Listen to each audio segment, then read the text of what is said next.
सादर प्रणाम। मैं हूं हिमांशु द्विवेदी और स्वागत है आपका हमारी खास पेशकश चर्चा में। चर्चा में आज हमारा विषय देश के सबसे बड़े राजनीतिक दल से जुड़ा हुआ है। देश का सबसे बड़ा राजनीतिक दल मतलब भारतीय जनता पार्टी। भारतीय जनता पार्टी ने आज अपना नया अध्यक्ष अनौपचारिक रूप से चुन लिया है। अनौपचारिक रूप से इसलिए क्योंकि औपचारिक रूप से नए अध्यक्ष का ऐलान कल होगा, जो चुनाव कार्यक्रम के तहत निर्धारित है। पर चुन लिया गया हम इसलिए बता रहे हैं कि आज नामांकन का पहला और आखिरी दिन था और केवल एक व्यक्ति के संदर्भ में नामांकन दाखिल हुए। नामांकन तो 37 हुए, पर 37 के 37 नामांकन पत्र एक व्यक्ति के संदर्भ में थे और वह व्यक्ति था एक माह पहले जिसको कार्यकारी अध्यक्ष मनोनीत किया था भारतीय जनता पार्टी ने, अर्थात नितिन नवीन। 5 बार के पटना से विधायक रहे नितिन नवीन भारतीय जनता पार्टी की नई उम्मीद है। महज 45 साल की उम्र में पार्टी के शीर्ष पद पर पहुंचने का अनूठा कीर्तिमान नितिन नवीन ने स्थापित किया है। 26 साल की उम्र में विधायक बने थे। कम उम्र में ही तमाम जिम्मेदारियां उनके हिस्से में आई और साथ साथ सफलताएं भी।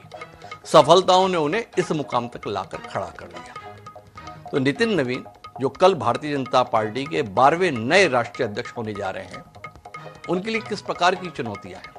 क्या ये एक नवीन युग का सूत्रपात है? क्या पार्टी के तकरीबन 46 साल के इतिहास में सबसे कम उम्र के नितिन नवीन कुछ नया कर पाएंगे? वह जेपी नड्डा के उत्तराधिकारी होने जा रहे हैं, पर साथ साथ अमित शाह की छाया साथ है। अमित शाह जो भारतीय जनता पार्टी के इतिहास के सफलतम अध्यक्ष कहे जा सकते हैं, जिनके नेतृत्व में भारतीय जनता पार्टी ने प्रचंड जीत हासिल की थी, लोकसभा के संदर्भ में भी और कई राज्यों के संदर्भ में भी। जेपी नड्डा के कार्यकाल में भी पार्टी को तमाम सफलताएं मिली, पर असफलताओं से भी दो चार होना पड़ा। राजनाथ सिंह और अमित शाह के समय पर भारतीय जनता पार्टी ने जहां गठबंधन सरकार को समाप्त किया था, क्योंकि भारतीय जनता पार्टी को स्पष्ट बहुमत मिला था, पर जेपी नड्डा के 6 वर्षीय कार्यकाल की सबसे बड़ी विफलता अगर कोई कही जा सकती है तो वह यह थी कि उनके कार्यकाल में भारतीय जनता पार्टी स्पष्ट बहुमत की सरकार के स्थान पर अल्पमत की सरकार का नेतृत्व करने के लिए मजबूर हुई और मजबूरीवश एक गठबंधन की सरकार ही सही मायनों में अस्तित्व में आई। 272 सीटें चाहिए थी, पर 2024 के लोकसभा चुनाव में भारतीय जनता पार्टी 240 सीटों पर ही सिमट गई। पर जेपी नड्डा ने अपने कार्यकाल का समापन प्रचंड जीत के साथ किया। बिहार में सत्ता में धमाकेदार वापसी और लोकसभा चुनाव की विफलता के बाद महाराष्ट्र, हरियाणा और विशेषकर दिल्ली में भारतीय जनता पार्टी ने सफलता का परचम फहराया। अब इन सब के आलोक में नितिन नवीन किन चुनौतियों से दो चार होंगे, इस पर आज हम बात करेंगे। हमारा विषय है भाजपा युवा युग की बारी, नवीन जिम्मेदारी। हमारे साथ इस दिलचस्प राजनीतिक चर्चा का हिस्सा बनने के लिए 4 खास मेहमान मौजूद हैं। हमारे साथ रत्नाकर सिंह जी हैं, भारतीय जनता पार्टी के प्रवक्ता है, वह हमारे साथ है। हमारे साथ डॉक्टर अजय उपाध्याय हैं, कांग्रेस पार्टी के धीर गंभीर प्रवक्ता हैं। नितिन नवीन को जिन समस्याओं से दो चार होना पड़ेगा, उनमें से एक उत्तर प्रदेश है, जहां लोकसभा चुनाव में भाजपा को खासी विफलता का सामना करना पड़ा। वहां अगले साल चुनाव है और ये चुनौती मिलेगी समाजवादी पार्टी से, तो उसके प्रवक्ता जगदीश सिंह हमारे साथ में। और इन सब के बीच ऐसे मसलों पर दो टूक कहने के लिए ख्यात या कुख्यात हम सबके बेहद सम्माननीय वरिष्ठ पत्रकार श्रवण गर्ग जी साथ में अरसे बाद हमारे साथ है। विषय ऐसा था कि हमें श्रवण जी को बुलाना सुहाया, इसलिए हमने श्रवण जी को याद किया। तो आपका भी स्वागत है। चर्चा की शुरुआत रत्नाकर सिंह जी से करते हैं, क्योंकि उनकी पार्टी का मसला है, तो पहला अधिकार रत्नाकर सिंह जी का है। तो क्या कहते हैं रत्नाकर सिंह जी अपने नए अध्यक्ष के संदर्भ में, नई संभावना के संदर्भ में? एक डमी अध्यक्ष आप लेकर या एक प्रभावी अध्यक्ष लेकर आए हैं, किस रूप में हम देखें इस नए अध्यक्ष के पदारोहण को? थोड़ा रोशनी दीजिए ना। देखिए हिमांशु जी, हमारे यहाँ डमी का कोई प्रचलन नहीं, डमी अध्यक्ष का कोई प्रचलन नहीं है। हमारे यहाँ अध्यक्ष को पूर्ण रूप से लोकतांत्रिक तरीके से चुनकर लाया जाता है और उनको जो है उतनी शक्ति दी जाती है ताकि वो संगठन को सुचारू रूप से चलाएं और पार्टी को मजबूत करने का काम करें। ये हमारे यहाँ होता है। भारतीय जनता पार्टी हमेशा से सेवा, समर्पण और संवाद के मूल मंत्र से चलती है और भारतीय जनता पार्टी की नीति बहुत स्पष्ट है, व्यक्ति से बड़ा दल और दल से बड़ा देश। ये हमारी नीति है और इसी नीति के तहत जो है हम संगठन को आगे लेकर चलते हैं, संगठन को मजबूत बनाने का काम करते हैं। भारतीय जनता पार्टी में हमेशा से देखा गया है कि एकमात्र जो है एक ऐसी पार्टी है जहां पे बूथ से लेकर के और राष्ट्रीय स्तर तक का चयन जो है वो बिल्कुल पारदर्शी तरीके से, सहभागी तरीके से और लोकतांत्रिक तरीके से होता है। ये भारतीय जनता पार्टी के होता है। और भाजपा में पद कोई परिवारवाद की प्रथा के अंतर्गत नहीं चलता है। भाजपा में पद उनको दिया जाता है जो समर्पित रहते हैं, जो परिश्रम करते हैं, जो देश सेवा करना चाहते हैं, जो जन सेवा करना चाहते हैं। भारतीय जनता पार्टी में पद उनको ही मिलता है।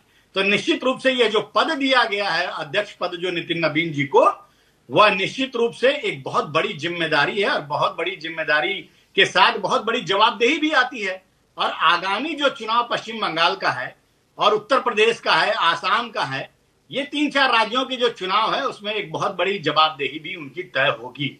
और निश्चित रूप से संगठन को एकजुट लेकर के आगे संगठन को और मजबूत करना, चूंकि विश्व की सबसे बड़ी पार्टी है तो निश्चित रूप से करोड़ों कार्यकर्ता जुड़े हुए हैं। सब हर कार्यकर्ता को सम्मान देते हुए उसको आगे बढ़ाना, पार्टी को संगठित करना, चुनाव में जीत हासिल करना, ये प्राथमिकता रहती है पार्टी के अध्यक्ष की। और नितिन नवीन जी का जो चयन हुआ है निश्चित रूप से वह सारे कसौटियों पे और बिंदुओं पे वो खरा उतरते हैं इस संदर्भ में। जी, काफी अच्छे तरीके से आपने बात रखी, पर रत्नाकर जी अभी भी मैं समझ नहीं पाया कुछ बातें। एक तो आपने बताया कि हमारे यहाँ डमी अध्यक्ष का कोई प्रावधान नहीं होता। जेपी नड्डा जी को हम लोगों ने सफल अध्यक्ष के तौर पर तो देखा, पर प्रभावी अध्यक्ष के तौर पर तो हमें अमित शाह ही याद आते रहे। और इन 6 सालों में भी फैसले के लिए ऐसा लगा कि सब अमित शाह जी की ओर ही देखते हैं। संगठन के विषयों पर, सरकार के संदर्भ में मोदी जी की ओर, और संगठन की दृष्टि से रणनीति का विषय हो, निर्णय का विषय हो, तो लोग उम्मीद भरी निगाह से जिस और टकटकी बांधे देखते थे वो अमित शाह दिखते थे। आपका इंकार है तो थोड़ा बताइएगा। नहीं, अमित शाह कोने में थे, फैसले सारे जेपी नड्डा जी लेते थे। थोड़ा हमें ये बताइएगा और समझाइएगा, आपकी मदद की जरूरत है हमें। एक दूसरा, आपने बताया कि हमारे यहाँ मनोनीत नहीं होता, हमारे यहाँ चुना जाता है। तो आपके यहाँ तो नेता और कार्यकर्ता दोनों की दृष्टि से सक्षम लोगों की बड़ी लंबी कतार है। उस कतार में किसी कोने पर नितिन नवीन थे, सबसे आगे नितिन नवीन दिख रहे हैं।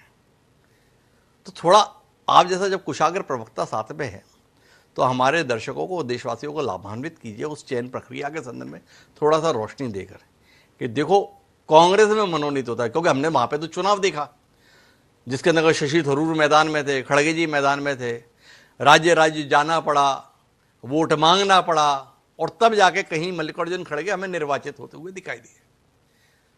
नितिन नवीन भी हमें निर्वाचित दिख रहा है। 37 नामांकन आए, 37 के 37 नितिन नवीन के लिए आए। उस कमाल के संदर्भ में रत्नाकर जी थोड़ा रोशनी दीजिए। ऐसी एक राय, ऐसी एक रूपता कैसे आई, थोड़ा इसके विषय में बताइए रत्नाकर जी। आपकी मदद की सख्त जरूरत है हमें। पहले प्रश्न का जवाब तो मैं देना चाहता हूं, दूसरे का भी दूंगा। पहले का जवाब ये है हिमांशु जी कि देखिए, हमारी पार्टी में एक व्यक्ति या एक परिवार निर्णय नहीं लेता है। किसी भी संदर्भ में, चुनाव के संदर्भ में या कहीं पे संगठन के संदर्भ में या हमारी सरकार जब बनती है उसके संदर्भ में एक व्यक्ति निर्णय नहीं लेता।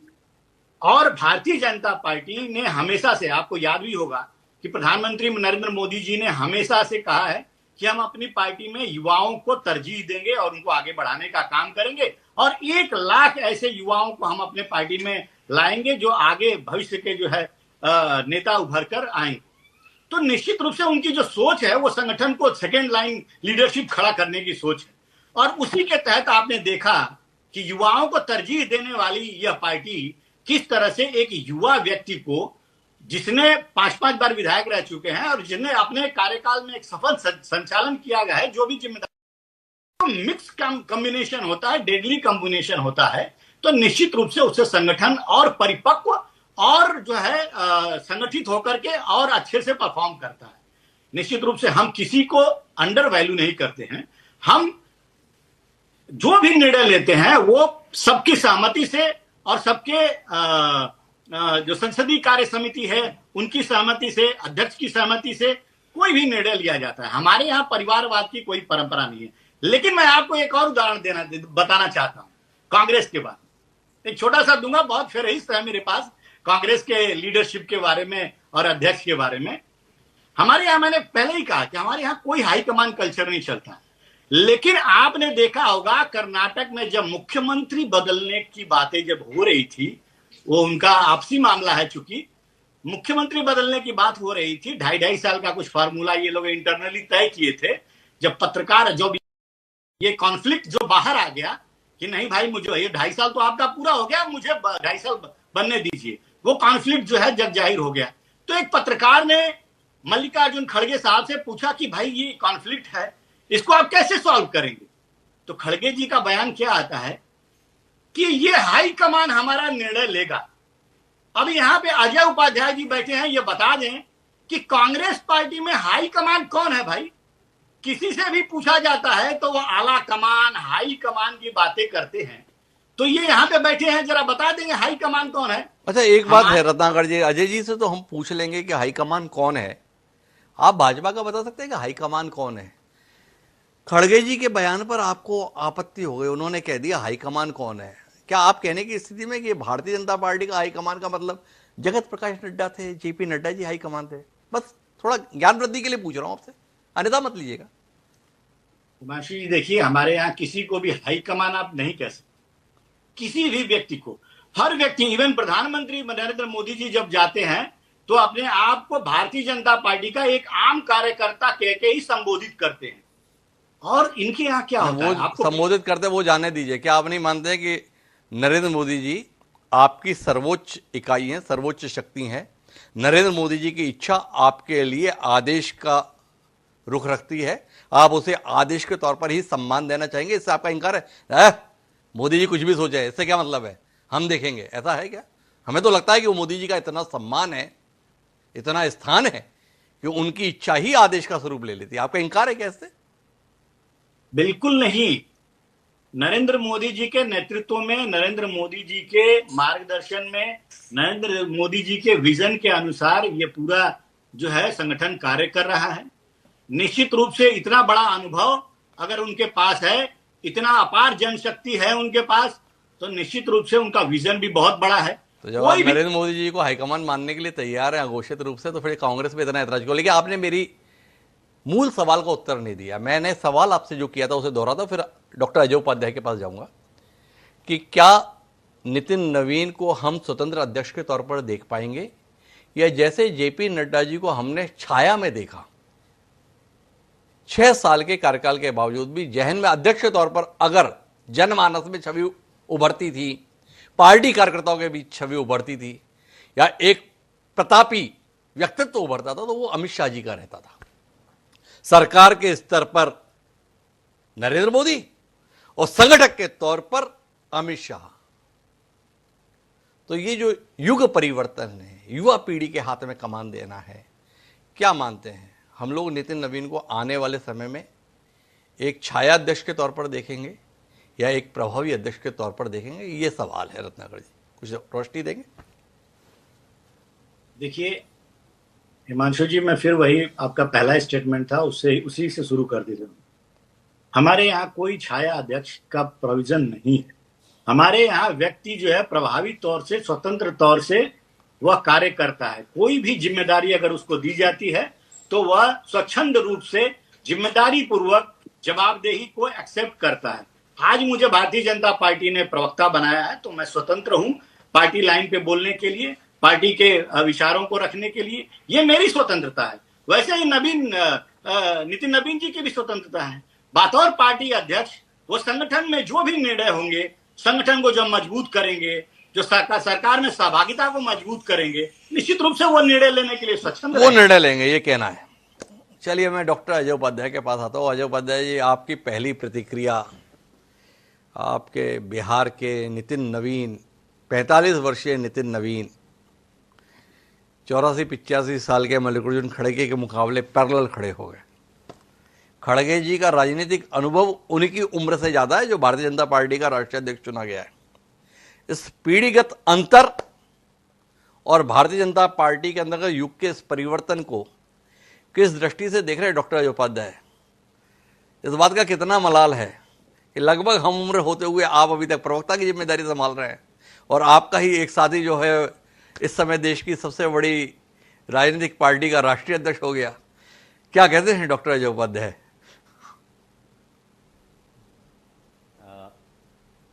डॉक्टर साहब, आपको, आपके पैनलिस्ट और दर्शकों सभी को नमस्कार। और नवीन जी को, नितिन नवीन जी को बहुत बहुत बधाई। विश्व के सबसे बड़े जो क्लेम करती है भाजपा संगठन, उस संगठन के वो राष्ट्रीय अध्यक्ष 45 वर्ष में हो गए हैं। उनकी मेहनत, उनकी काबिलियत, उनकी उपलब्धि, उनके जीवन का अनुभव, उनका जो इतने सालों का मेहनत है, उसका फल भाजपा ने इतना जल्दी दिया, इसके लिए बहुत बहुत धन्यवाद। ऐसा फल सभी को मिले, भाजपा के और नेताओं को भी उनके, मैं जरूर ये आशा करता हूं। हाँ, 2-3 बातें जरूर हमारे भाजपा के साथी प्रवक्ता ने कहा, उस पर जरूर थोड़ी सी मुझे आश्चर्य भी हुआ। अजय जी, मैं बीच में एक संक्षिप्त सा हस्तक्षेप कर रहा हूं। आपने कहा कि भाजपा के बाकी नेताओं को भी मिले, ऐसी मैं कामना करता हूं। ऐसी कामना अपनी पार्टी के संदर्भ में भी है कि भाजपा के संदर्भ में इतनी सत्कामना आपकी है। आपके यहाँ 85 साल के लोग बने रहे और भाजपा में 45 साल के लोगों को अवसर मिलता रहे, ऐसी कामना के साथ मैं जब मैं वही सेंटेंस अगला पूरा करूंगा तो इसका उत्तर साथ में ही मिल जाएगा। मैं इसीलिए उसी की शुरुआत करने वाला था, तो भूमिका थी। अब अध्याय शुरू मैं अभी कर रहा हूं। पहली बात की, हमारे साथी प्रवक्ता ने कहा कि भाजपा बहुत ही लोकतांत्रिक है और इनका चुनाव भी लोकतांत्रिक हुआ। अब इस पर किसको हंसी नहीं आएगी? आपके दर्शक भी हंस रहे होंगे कि कैसे चुनाव हुआ, अचानक पर्ची कैसे निकली और फिर अब कैसे उनको चुनने की प्रक्रिया शुरू हुई। पहले पर्ची आई, फिर बाद में चुनाव की प्रक्रिया हुई। कम से कम मुख्यमंत्री वाले में तो ये होता था कि चुनाव जनता के माध्यम से होता था और पर्ची बाद में आती थी। तो ये तो और अब पराकाष्ठा है आंतरिक लोकतंत्र की। यदि ऐसे ही चुनाव होते होंगे तो ऐसे चुनाव की जरूरत और इस पर मौकरी करना ये अपने आप में मौकरी है और चुनाव के ही एक तरह से अर्थ बदल जाएंगे। दूसरी बात, इन्होंने कहा कि पारदर्शी तरीके से चुनाव हुआ, तो वाकई बड़ा पारदर्शी है भाई। ये तो सबने देखा कि वो 2 लोगों के चुनाव के लिए, मैंने नितिन जी का कैसे वो जिस दिन नाम आया था उसमें कितने लोगों की पारदर्शिता थी या 2 लोगों की थी, ये सब देश जानते हैं। अब जरूर उस पर जो है कहीं ना कहीं ऊपर से पेमन लगाने का प्रयास हो रहा है। बिहार में पेवन शब्द बड़ा फेमस जी। तीसरी बात, इन्होंने कहा कि परिवारवादी नहीं है। मैं इस बात को आपत्ति क्यों उठाऊं भाई? मेरे भी परिवार के लोग, मेरे पार्टी में परिवारवादी लोग बहुत सारे लोग हैं जिस पर इनका बार बार प्रहार होता है। हाँ, ये बात जरूर है कि कथनी और करनी में अंतर ये पहली बार नहीं, कई बार हुआ है इस बार, और क्लियर हो गया कि भाजपा के राष्ट्रीय अध्यक्ष भी किसी परिवार, किसी पिता के पुत्र, जो पहली बार विधायक नहीं है, इनके पिताजी विधायक थे और पिताजी के अंतिम सांस लेने पर बहुत कम उम्र में इनको टिकट भाजपा ने उनकी जगह अनुकंपा में दिया था। ये अनुकंपा वाले हैं, ये परिवारवाद नहीं है। यदि ये मानते हैं तो इसको मैं मानता हूं। और एक बात और साथ में कही आपने भी, मुझे आप पर भी आपत्ति है। आप डम्मी मत कहिए। डम्मी का तो मतलब थोड़ा अलग हो जाता है। मैं इनको अमित शाह जी का रबर स्टाम्प मानता हूं और इसका कारण है, जब ये बने हैं तो जितने इनके बड़े अनुभवी समर्पित नेताओं का एक फौज भाजपा में है, सभी राष्ट्रीय पार्टियों में है, कई क्षेत्रीय पार्टियों में भी नेताओं का रहता है, तो उसमें से कई लोगों ने नवीन जी को राष्ट्रीय अध्यक्ष के तौर पे बतौर सम्मान देने से कहीं ना कहीं उनको दिक्कत हो रही थी और बिहार भाजपा को निकालना पड़ा एक लेटर कि राष्ट्रीय अध्यक्ष को बतौर आप जो है सम्मान दीजिए, वो विधायक थे, छोड़ दीजिए। उस बात को अब ध्यान में मत रखिए, अब अध्यक्ष हो गए हैं। तो ऐसा तो कभी आज तक किसी पार्टी के अध्यक्ष के लिए लेटर नहीं निकाली गई। अब हाई कमान की बात जरूर की थी, तो ठीक बात कर रहे हैं आप। हमारे यहां हाई कमान है, हमारे राष्ट्रीय अध्यक्ष को भी हमारे CWC कांग्रेस वर्किंग कमेटी में जो लगभग 31 नेताओं का ये समूह है, उसी से बात करके, विचार करके कोई भी फैसला लेना होता है। व्यक्तिगत तौर पे एक आदमी या 2 आदमी या 2.5 आदमी फैसला नहीं ले सकता। चाहे वो जब हम सरकार में भी होते हैं और पार्टी सजेशन कुछ करती है तो वो CWC का एक मैटर होता है, सबको पता है, पब्लिक डोमेन में है। मतलब अजय उपाध्याय जी, आपका इस बात से इंकार है कि गांधी परिवार को अगर ये सम्मान दिया जाता है या गांधी परिवार की ये हैसियत आकी जाती है या गांधी परिवार की ये अहमियत महसूस की जाती है, तो आपका इनकार है कि हम लोग खामखा में गांधी परिवार को इतना महत्वपूर्ण मान रहे हैं। गांधी परिवार की कोई हैसियत नहीं है, हैसियत केवल CWC की, ऐसा आपका कहना है? हम इस जनधारणा के साथ में हैं, इस सम्मान के साथ उस परिवार को देखते हैं, ये गलती है हमारी? CWC में नहीं, उस CWC में गांधी परिवार के भी 2 मेंबर हैं, राहुल गांधी। ठीक है, देखो डॉक्टर अजय उपाध्याय, हमारा सीधा सीधा सवाल है, जैसे जब रत्नाकर सिंह जी ने कहा कि भाजपा में हाईकमान के थे, तो हमने सीधा सवाल किया भाई मोदी जी को हम हाईकमान के तौर पर देखते हैं, आपका इनकार है क्या? वो नहीं कर पाए। आपसे भी सीधा सवाल है, कहाँ बहका रहे हैं? गांधी परिवार को हम हाईकमान के तौर पर देखते हैं, जनधारणा है। कांग्रेस पार्टी के कार्यकर्ताओं के बीच में भी गांधी परिवार की ये हैसियत, ये सम्मानजनक निगाह है। डॉक्टर अजय उपाध्याय उस धारणा को तोड़ना चाहते हैं, उसमें सुधार करना चाहते हैं कि खामखा में आप लोग गांधी परिवार को इतना ऊंचा आंक रहे हो, इतनी अहमियत दे रहे हो। गांधी परिवार की ऐसी कोई अहमियत नहीं है, अहमियत है तो CWC की। ऐसा है क्या? गांधी नहीं, देखिए, गांधी परिवार का राष्ट्रीय राजनीति में, इस देश को बनाने में, शहीद में, देश के लिए अपना देने में वाकई अहमियत है, और उस अहमियत को पूरा देश समझता है, बजाय मोदी जी की जो आजकल की टीम है। वाजपेयी जी तक समझते थे इसको, और मुझे लगता है भले मानस लग रहे हैं रत्नाकर जी भी इस बात को स्वीकारेंगे, इंदिरा जी की शहादत और राजीव जी की शहादत सामने लेकर आई है। 5 राज्यों में चुनाव है, पहली चुनौती इस रूप में देखी जा रही है। असम में क्या होगा, पश्चिम बंगाल में क्या होगा, तमिलनाडु में क्या होगा, पुडुचेरी में क्या होगा? किस दृष्टि से देखते हैं नितिन नवीन का आना आपके लिए कितना चुनौतीपूर्ण हो रहा है? लगातार चुनौतियों से जूझ रहे हैं, अब नितिन नवीन आ गए। डॉक्टर अजय उपाध्याय, आप कितना घबरा रहे हो विपक्षी राजनीति की दृष्टि से? इस बार आते हैं, कहां अपन पुराने का मातम मनाए, कुछ नए पर बात करें। देखिए ठीक बात है, बहुत अच्छी बात आपने कही। घबराहट वाकई ममता बनर्जी जी को बहुत ज्यादा होगी नितिन नवीन के जाने से, बंगाल में राष्ट्रीय अध्यक्ष भाजपा का बनने से। उसी तरह हेमंत शर्मा बिस्वा जी को भी वहां बहुत घबराहट हो रही होगी, क्योंकि उनको अब नितिन नवीन से आदेश लेना पड़ेगा। और साउथ की बात कर लें तो केरला, तमिलनाडु और पौंडीचेरी में तो आपको भी पता है कि भाजपा की पूरी टीम का क्या हाल है, और हमारे वहां जो नेतृत्व है, जो पार्टी है, उसके क्या स्थिति है। तो मुझे लगता है कि फाइनली जो है, यदि नितिन नवीन जी आए हैं तो उसे एक लाभ हो सकता है, जब 5 राज्यों में भाजपा हारेगी तो एक बलि का बकरा उनको जरूर मिल जाएगा। जीतने पर तो पंचायत का भी चुनाव जीतने पर मोदी जी उसका क्रेडिट लेते हैं, तो नितिन नवीन को तो कोई मान लीजिए कहीं गलती से कहीं जीत भी जाते तो उनको क्रेडिट नहीं मिलती। पर डिसक्रेडिट के लिए बार बार जेपी नड्डा का लोग लगाता था चेहरा भी, टीवी चैनल में भी डिबेट में जिस दिन लगता था कि अब हार रही है भाजपा, तो जेपी नड्डा वहां लग जाते थे। तो इस बार नितिन नवीन जी लग जाएंगे, चूंकि कुछ राज्यों का जो हालात है सबको पता है कि कहीं से कोई सरकार में ये लोग इस बार रिपीट भी नहीं हो रहे हैं और नए जगह कहीं आ नहीं रहे हैं, तो इसके लिए एक बलि का बकरा अच्छा मिल सकता है और मोदी जी को एक फेस। तो डॉक्टर अजय उपाध्याय का कहना है जिसको शेर बताने की कोशिश भाजपा कर रही है अभी, वो आने वाले समय में बकरा साबित होगा, ऐसा डॉक्टर अजय उपाध्याय का कहना है।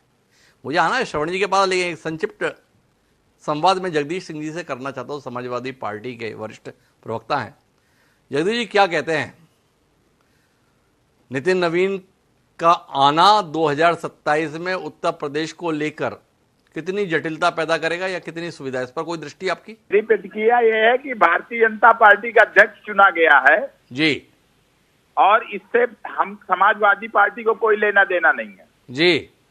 वो उनके अध्यक्ष है, और ये दावा करते हैं कि हम विश्व की सबसे बड़ी पार्टी हैं और हम बहुत लोकतांत्रिक हैं, लेकिन इनके खिलाफ आज तक कभी भारतीय जनता पार्टी में कोई वोट नहीं पड़ा है जी, कभी वोटिंग नहीं हुई है जी। तो ये दिखावे की वो करते हैं, और इस पूरी तरह से अलोकतांत्रिक तरीके से सब कुछ होता है, केवल अलोकतांत्रिक को लोकतांत्रिक बनाया जाता है। अच्छा, तो इनका तरीका अलोकतांत्रिक और समाजवादी पार्टी का पूरा लोकतांत्रिक प्रक्रिया है। आपने देखा है कि हमारे लखनऊ में अभी सम्मेलन हुआ था, सारे लोग चुन करके आते हैं। अच्छा, अखिलेश सिंह के खिलाफ किसने चुनाव लड़ा था, हमारी जानकारी में नहीं आया, थोड़ा आप बताएंगे वो लोकतांत्रिक प्रक्रिया चुन के कैसे आए अखिलेश सिंह? सारे के सारे लोग चुन कर आते हैं जी, जी अखिलेश यादव कैसे चुने गए थोड़ा बताएंगे? उनके खिलाफ किसने चुनाव लड़ा था? कितने वोटों से जीते थे अखिलेश यादव? नहीं, उनके खिलाफ किसी ने चुनाव नहीं लड़ा, वो सर्वसम्मत से चुने गए थे। अच्छा, तो वो लोकतांत्रिक या सर्वसम्मति से अखिलेश यादव का चुना जाना, और नितिन नवीन अगर सर्वसम्मति से चुने गए तो ये अलोकतांत्रिक है, यही नजरिया है जगदीश जी आपका? नितिन नवीन भाई साहब, नितिन नवीन का ये है कि ये जो हम अपने कहते हैं ना कि हम पार्टी विद द डिफरेंस है जी, हम पूरे विश्व की सबसे बड़ी पार्टी है, हम अलग तरीके से लोकतांत्रिक तरीके से चुन करके आते हैं। तो मैं ये आईना इनको दिखाना चाहता हूं, जो दूसरे के ऊपर आरोप लगाते हैं मान्यवर ये लोग, तो इनको मैं आईना दिखाना चाहता हूं कि ये किस तरह से चुन के आए हैं। नहीं तो आप ये मानने को तैयार नहीं है कि नितिन नवीन उतने ही लोकतांत्रिक तरीके से चुनकर आए जितने लोकतांत्रिक तरीके से अखिलेश यादव चुनकर आए थे? आपने बताया कि ये अलोकतांत्रिक हैं और अखिलेश यादव और समाजवादी पार्टी लोकतांत्रिक है, ये दोनों बातें कैसे कर ले रहे हैं आप? भाई साहब, ये बिल्कुल बराबरी में आपने ला दिया है जी, अब आपने बराबरी में ला दिया है जी। और आपसे मैं बता दूं, भारतीय जनता पार्टी जैसे अपना राष्ट्रीय अध्यक्ष बनाती है जी, जैसे अपना प्रदेश अध्यक्ष बनाती है जी, उसी तरह भारतीय जनता पार्टी अब कुछ दिनों में मंदिरों के मठ अपने पदाधिकारियों को मंदिरों में पुजारी बना देगी, शंकराचार्य बना देगी। अब आप देखिए कि कितनी बड़ी दुर्घटना है या सौभाग्य, ये भारतीय जनता पार्टी की सरकार की देन है कि शंकर सम्मानित किया जा रहा है और सतुआ बाबा वहां ऐश कर रहे हैं। तो ये है भारतीय जनता पार्टी। ये है भारतीय जनता पार्टी। जगदीश जी का कहना है, उन्होंने कहा कि ये चयन अलोकतांत्रिक है, पर अखिलेश यादव का चयन लोकतांत्रिक था। जगदीश जी का नजरिया है। लेकिन अब मैं आना चाहता हूं श्रवण जी के पास। अतीत, वर्तमान और भविष्य तीनों को लेकर श्रवण जी की दृष्टि रहती है। क्या कहते हैं श्रवण जी? नितिन नवीन, जिनके संदर्भ में अजय यादव बता रहे थे कि अनुकंपा के तहत विधायक बने क्योंकि उनके पिताजी का असमय निधन हो गया, 26 साल की उम्र में ही उनको उनकी विरासत संभालने के लिए टिकट दे दिया। पर नितिन नवीन वो शख्स है जिन्हें पहली बार सहानुभूति के वोटों से भले ही विधायकी मिली हो, टिकट मिला हो, पर उसके बाद से लगातार जीतते आ रहे हैं। संगठन की दृष्टि से उन्हें दायित्व मिले, उन संगठन की दृष्टि से दायित्व में भी वो लगातार सफलताएं लेते आए। छत्तीसगढ़ में हम प्रत्यक्षदर्शी रहे, 3 साल उन्होंने विपक्ष में रहते हुए संघर्ष किया, बाद में सत्ता में लाने के बाद भी लगातार यहां सक्रिय रहे, मंत्री के तौर पर भी सक्रिय रहे। अभी हाल ही में विधानसभा चुनाव हुआ, फिर से 50,000 वोटों से भी ज्यादा से जीते, 5वीं बार चुनाव। वो नितिन नवीन भले ही जितनी भी सफलताएं लिए हों, पर लोग चौंके तो सही जब पता चला कि वो कार्यकारी अध्यक्ष हो गए और अब अगले राष्ट्रीय अध्यक्ष हो गए। पर आप चौंके कि नहीं चौंके? आप कितना अचंभित हुए और भविष्य को लेकर आप कितनी उम्मीद के साथ नितिन नवीन की ओर देख रहे हैं और कितनी आशंकाओं के साथ नितिन नवीन की ओर देख रहे हैं? दोनों में हमारी दिलचस्पी है श्रवण जी। तो आपकी आशंकाएं और आपकी उम्मीद, थोड़ा रोशनी दीजिए ना। नहीं, मेरी आशंकाएं नहीं है हिमांशु जी, मैं बहुत आशाओं के साथ देख रहा हूं जी कि 45 साल का एक आदमी जो कहीं नहीं था, वो श्यामा प्रसाद मुखर्जी, बलराज मधोक, दीनदयाल उपाध्याय, अटल बिहारी वाजपेयी, लाल कृष्ण आडवाणी, मुरली मनोहर जोशी, उनकी कुर्सी पर बैठ रहा है। ये तो अद्भुत बात है ना। ये तो आप इसको क्या कहेंगे, कोई छोटी बात तो है नहीं जी। तो 45 साल की उम्र में अगर ये राष्ट्रीय अध्यक्ष हो गए तो खड़गे जी की उम्र में पहुंचते पहुंचते आप बताइए कि क्या होंगे। देखिए, ये बड़ा एक ट्रांजिशन है, बहुत बढ़िया, जबरदस्त है जी कि जब ये दिल्ली में ताजपोशी चल रही थी नितिन नवीन जी की, तो गडकरी जी ने एक जबरदस्त बात कही वहां बंबई में जी। और बंबई में उन्होंने ये कहा, वो भी अध्यक्ष रहे हैं, वो भी मंत्री हैं, बीजेपी के बड़े नेता हैं, 68 साल के हैं। उन्होंने कहा कि जब पार्टी में सब कुछ अच्छे तरह से चलने लगे और तो फिर होना ये चाहिए कि जो पुरानी पीढ़ी के लोग हैं उनको हट जाना चाहिए रास्ते से और नए लोगों के लिए रास्ता बनाना चाहिए, जगह दे देना चाहिए। अब गडकरी जी ऐसा आदमी, वो मंडे को ये काम हो रहा है, संडे को बॉम्बे में ये कह रहे हैं, तो आप इसको क्या मानेंगे हिमांशु जी? या तो ये मानेंगे कि अब कोई पार्टी में बड़ा भूचाल आने वाला है कि ये जितने पुराने लोग,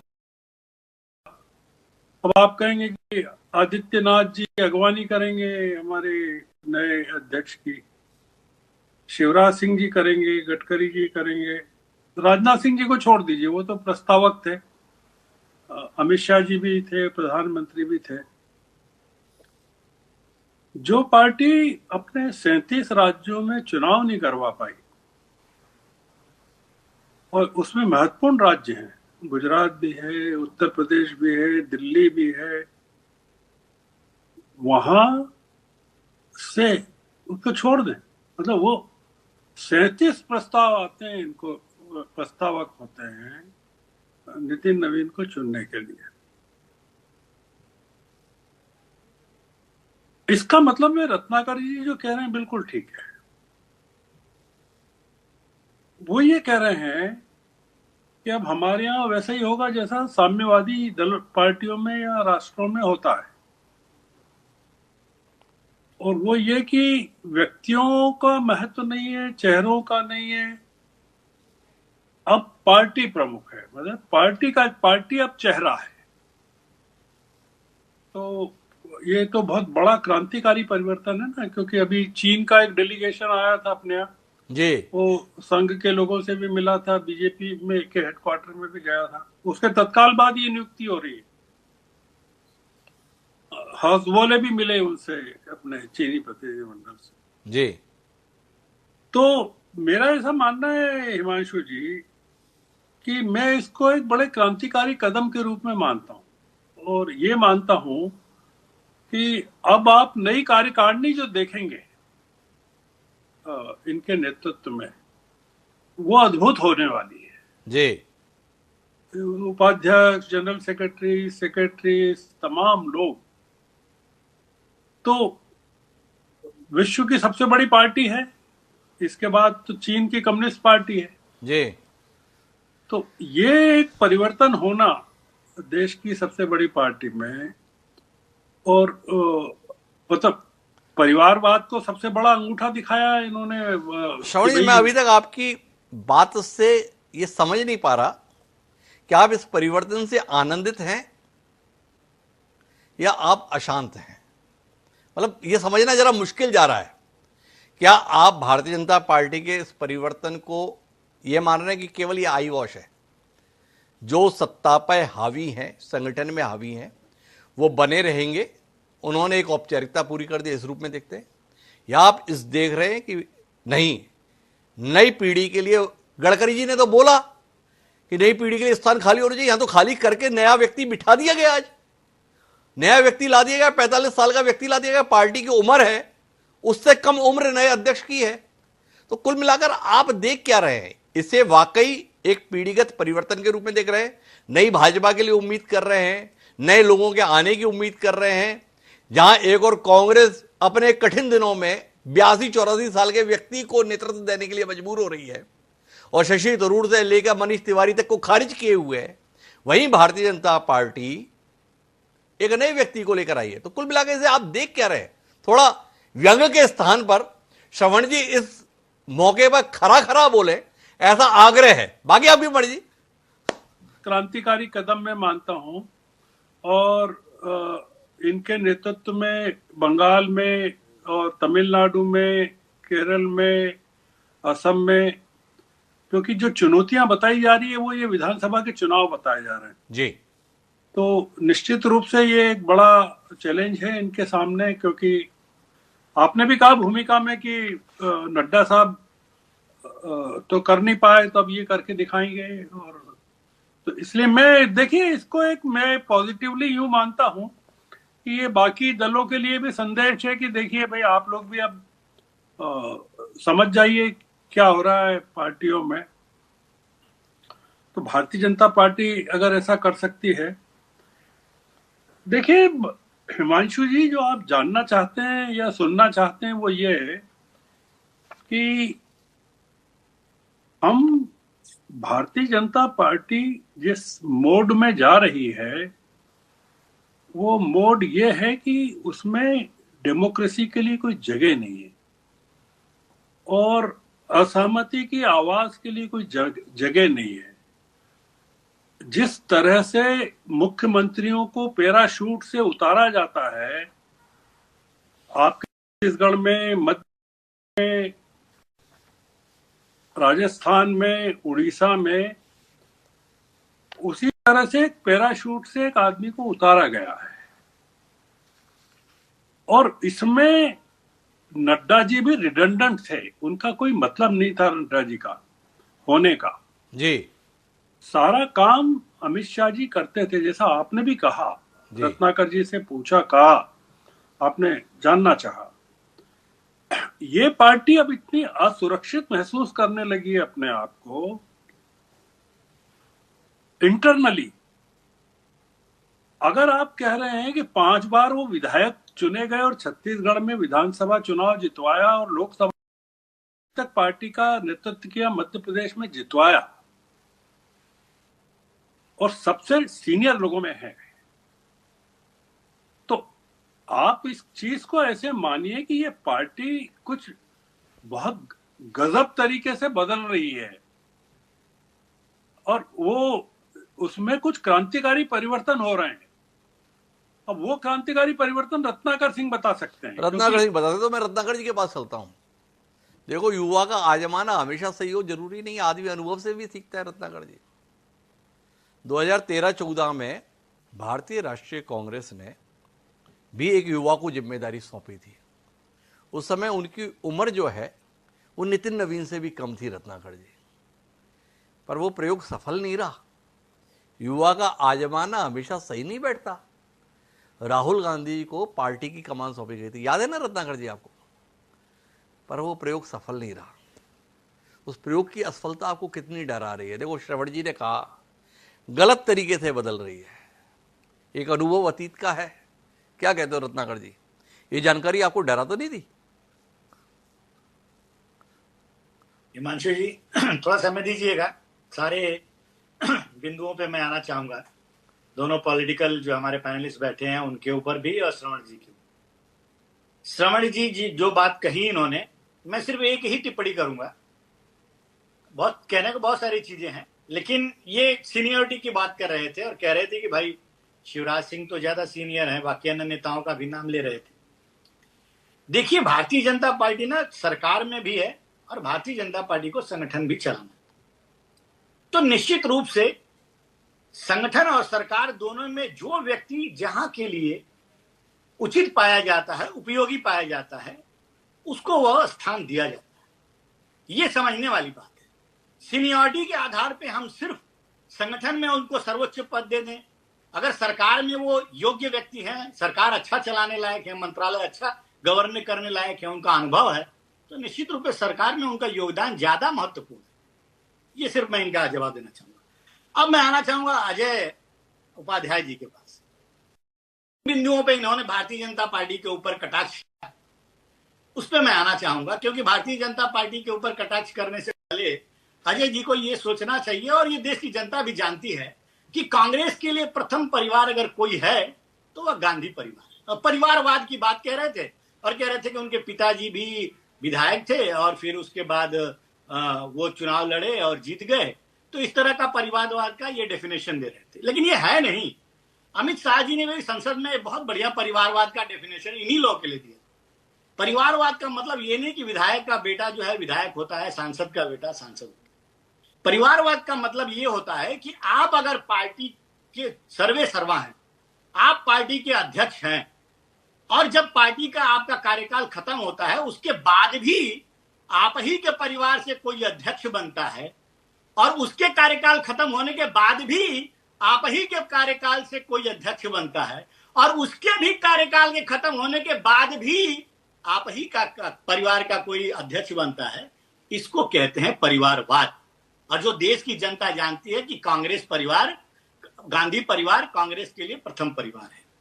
दूसरा ये कह रहे थे कि रबर स्टैंप की तरह शायद इस्तेमाल किया जाएगा, लेकिन भारतीय जनता पार्टी में किसी भी संगठन के व्यक्ति को रबर स्टैम्प की तरह नहीं इस्तेमाल किया गया है। रबर स्टैम्प की तरह, और पावर सेंट्रलाइज कहां पे रहा है? आपने यूपीए सरकार में भी देखा है, मनमोहन सिंह को आपने देखा है किस तरह से उनको इस्तेमाल किया गया। तो ये वो कहा गया है ना कि चलनिया 72 56 छेद वाला हाल जो है वो कांग्रेस पार्टी का है। तीसरी चीज ये कह रहे थे कि राष्ट्रीय अध्यक्ष का सम्मान नहीं किया गया, तो लेटर इशू करना पड़ा। अरे भाई, प्रियंका गांधी का जब भी वायनाड में नामांकन हो रहा था तो वहां पे आपने एक फोटो देखा होगा, हिमांशु जी, इतनी छोटा सा दरवाजा खोल के ऐसे झांक रहे थे, और अंदर कौन कौन था? सोनिया गांधी, राहुल गांधी, प्रियंका गांधी। इतनी भी उन लोग की ये नहीं थी कि सम्मान देने की बात नहीं थी कि वो अपने राष्ट्रीय अध्यक्ष को कहें कि आप भी आइए साथ में। नहीं, वो ऐसे खिड़की खोल के ऐसे देख रहे थे। ये है इनके राष्ट्रीय अध्यक्ष का सम्मान। और तीसरी चीज बोल रहे थे कि हारने का क्रेडिट जो है वह अभी हारेंगे 5 राज्यों में, इसलिए उनको बलि का बकरा बनाया जाएगा और हारने की क्रेडिट दिया जाएगा। भाई साहब, हारने का रिकॉर्ड किसके पास है? अभी आपने भी कहा ना, 2013 के बाद एक युवा को अध्यक्ष बनाया गया, असफल प्रयोग हुआ। आप उनके नेतृत्व में कितना चुनाव हार चुके हैं? सेंचुरी टच करने वाले हैं, सैकड़ा टच करने वाले हैं। कभी क्रेडिट दिया आपने हारने का उनको? कभी भी दिया? नहीं दिया। यह दर्शाता है कि हमारे पार्टी में लोकतांत्रिक तरीके से व्यक्ति को चुना जाता है, और लोकतांत्रिक तरीके से, पारदर्शी तरीके से जो संगठन के लिए, जो देश के लिए, जो जनता के लिए काम करता है, उसको वरीयता दी जाती है, न कि गांधी परिवार को वरीयता और परिवारवाद की दी जाती है। चलिए, आपने काफी सारा बता दिया रत्नाकर जी, लेकिन एक सवाल आपसे, ये जो युवा पीढ़ी को अवसर देने का आपने उपक्रम किया है, ये केवल संगठन तक है या सत्ता के संदर्भ में भी है?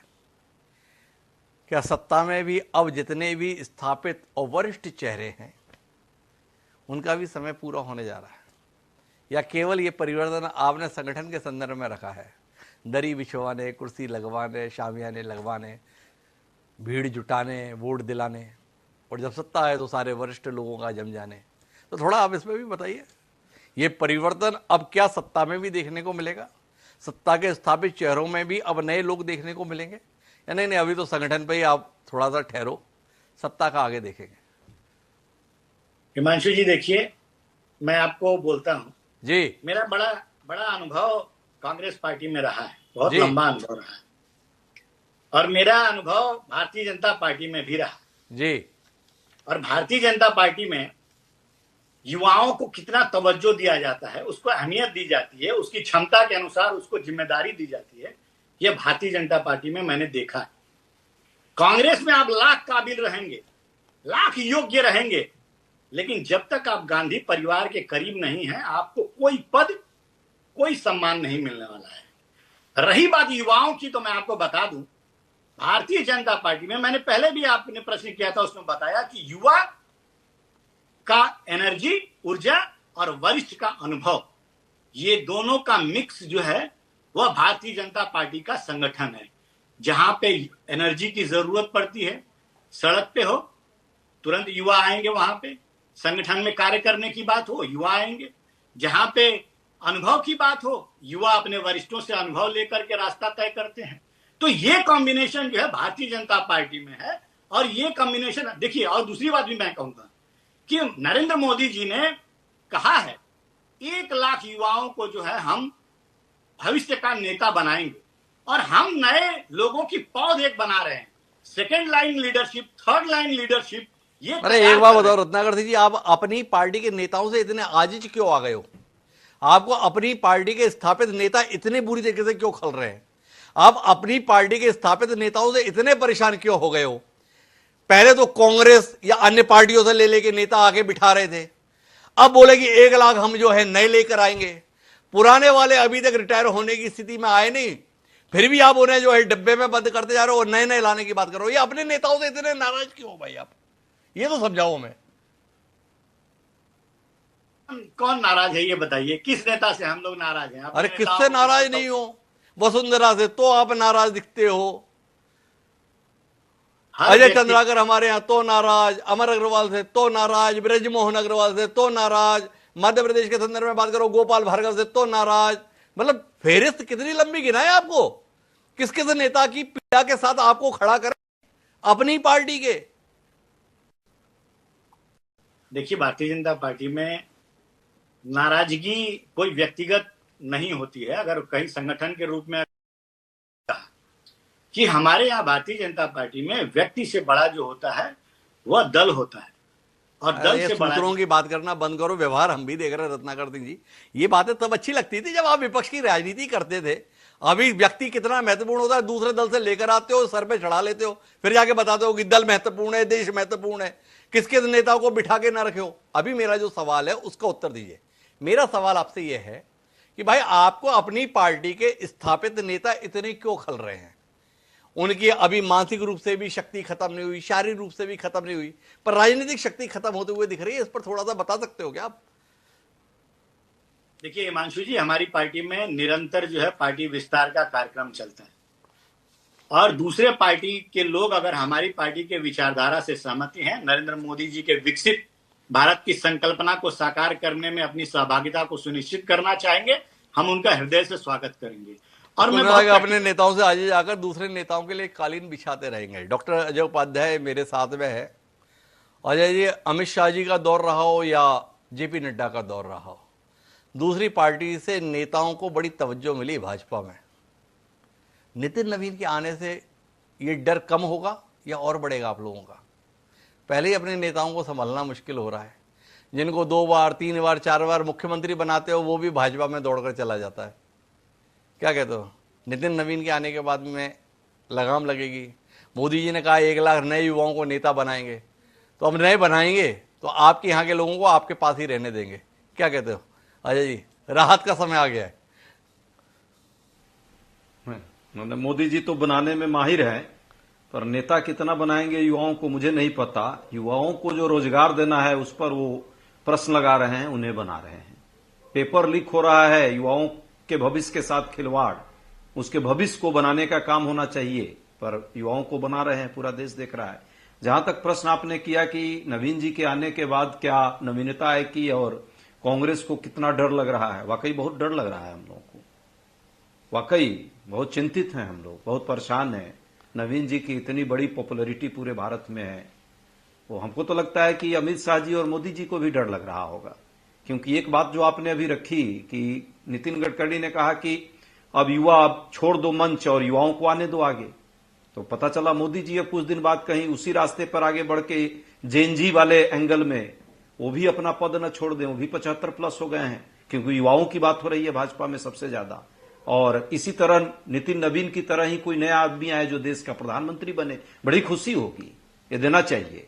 जहां तक प्रयोग की बात आपने कहा, वाकई इस देश को एक प्रयोग मिला था। 40 वर्ष का राष्ट्रीय देश का प्रधानमंत्री हमने बनाया था कांग्रेस पार्टी ने, और उन्होंने एक बड़ा काम किया, सूचना क्रांति का काम, कंप्यूटर टेक्नोलॉजी का काम, देश के विकास में एक अहम भूमिका निभाई। और सबसे ज्यादा समय तक मुख्यमंत्री रह के जो प्रधानमंत्री बना, उसने जो काम किया सबके सामने है, सार्वजनिक मंच पर है। नफरत फैलाना ही उसका काम रह गया है, देश को बांटने का काम रह गया है, देश को कहीं है मूर्ख बनाने का काम रह गया है। देखो अजय उपाध्याय जी, ये तो अपना अपना नजरिया है। 40 साल की उम्र में जो व्यक्ति प्रधानमंत्री बना, 5 साल के बाद पार्टी कहीं की ना रही। और जो व्यक्ति मुख्यमंत्री उसके बाद देश का प्रधानमंत्री बना, उसने 3 दशक के बाद इस देश में एक पार्टी की स्पष्ट बहुमत की सरकार बनाकर दिखा दी। अंतर तो दोनों तरफ रहेगा, लेकिन कुल मिलाकर महत्वपूर्ण बात यह है कि भारतीय जनता पार्टी में निश्चित रूप से ये कदम युग परिवर्तन का है। नितिन नवीन को महत्वपूर्ण जिम्मेदारी मिली है, इसमें कोई शक नहीं, पर महत्वपूर्ण जिम्मेदारी को वो कैसे निभाते हैं इस पर जरूर निगाह रहेगी। कुल मिलाकर उन्हें तलवार की धार पर चलना है, आग की लपटों से गुजरना है। नितिन नवीन ने 20 दशक में जो कुछ पाया है, आने वाले समय में वो अनुभव किस तरीके से दिखेगा इस पर निगाह रखेंगे। ये समय शुभकामनाएं देने का है। हमारी ओर से नितिन नवीन को शुभकामनाएं, और आप सबके प्रति धन्यवाद इस चर्चा का हिस्सा बनने के लिए। आज के इस कार्यक्रम में इतना ही। दीजिए मुझे याद, सादर प्रणाम। कल फिर मिलेंगे नए विषय।